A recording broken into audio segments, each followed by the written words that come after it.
On nous a pris en Afrique, on nous a amenés ici pour travailler en tant que main-d'œuvre, quoi. On dit, ouais, mais est-ce que tu as une terre ici pour dire que tu es chez toi? Demain, quelqu'un comme Marine Le Pen passe au pouvoir, puis tu te dis dehors, qu'est-ce que tu fais? Mais la Caraïbe, c'est vraiment, tu vois, en plus ça arrive au tournant du millénaire, etc. Machin.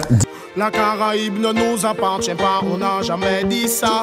Tu vois comment, déjà, d'où vient l'inspiration pour ce morceau? T'as quel âge à ce moment-là? Là, j'ai dans la vingtaine, 20, 21, quoi, à peu près. Tu vois, c'est toujours plus ou moins jeune, bon, t'es déjà un adulte, ouais. Plus ou moins. D'où vient l'inspiration pour la thématique qui est toujours d'actualité jusqu'à maintenant? Ben, c'est le fait d'arriver là-bas et de me dire que justement, je ne suis pas chez moi.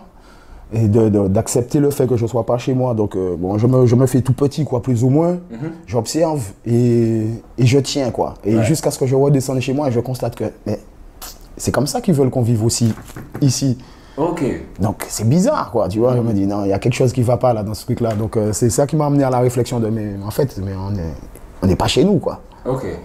On n'est pas chez nous. Il y a eu l'abolition de l'esclavage. Ils ont aboli l'esclavage, mais ils nous ont jamais dit, gars, tenez le pays, il est à vous, ou bien quoi que ce soit, quoi. Nous, on nous a pris en Afrique, on nous a amenés ici pour travailler en tant que main-d'œuvre, quoi.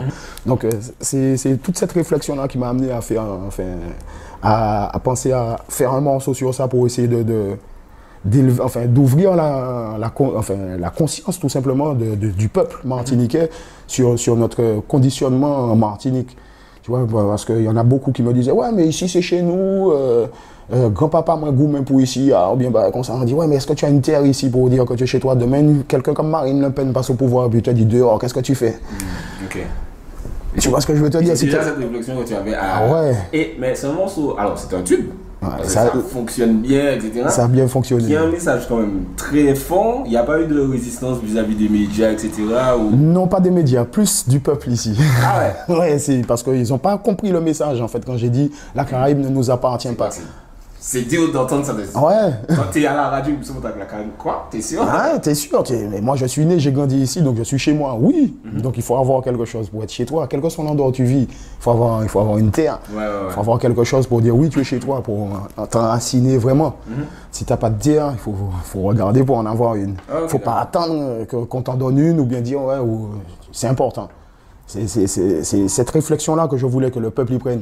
Ok, est-ce que tu sens que ça a eu un impact, puisqu'effectivement, c'est un questionnaire qui existe 20 ans plus tard. 20 ans plus tard. Il y a toujours ce ouais, mais il y a eu quand même un impact. Pas aussi général que j'aurais voulu que tu as planté la graine. J'ai planté une graine, mais je pense qu'il y avait déjà des graines plantées dans certains jardins. Donc, on peut dire qu'avec ce morceau-là, on a juste versé un peu d'eau, on a arrosé quoi, les graines. Okay, le premier dos qu'on a fait, c'était en Belgique, où il y avait Binimon.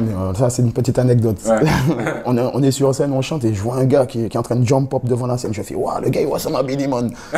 Et je regarde bien, je vois que c'est Binimon, Little Cœur, qui était là avec tout le Shocking Vibes, en fait, qui jouait après. Ouais. Mais comme ils sont arrivés avant, ils sont venus prendre la vibe et ils étaient en train de jump up devant la scène. Je me fais, mais non! Ah, ça doit être une grosse expérience. Ouais, c'était une grosse expérience, surtout qu'après, lui, il faisait son show.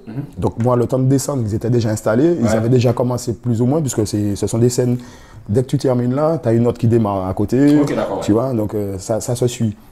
Et à la fin de son show, il y a Boudjou qui se prépare à monter sur scène et je vois Billy Man qui fait un gros check comme ça.